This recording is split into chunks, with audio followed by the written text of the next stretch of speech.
Я дома. Это очень ответственно, на самом деле, танцевать дома. Потому что в России нет пророков в своем отечестве, и поэтому дома самый сложный зритель, сложная публика. Я своим танцевать не просто. Да. И ты еще приехать как моя мама, и моя дедушка, моя бабушка, и мой дедушка.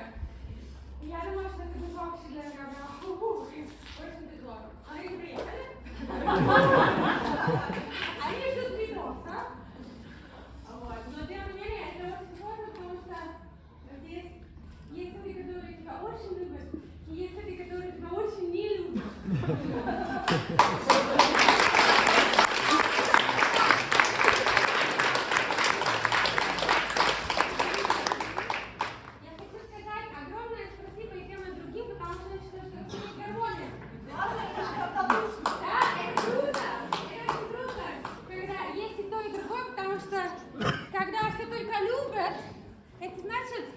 Что-то не так, потому что, как мы видим, ты не думаешь, что всем нравится, и думаешь, теперь не всем нравится.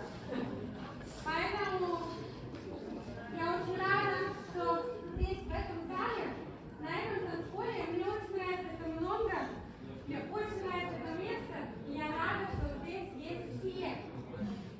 И именно поэтому я надеюсь, что это будет традиция каждый год, чтобы сердце танца было в Екатеринбурге. Поэтому мы даже с Максом сделали.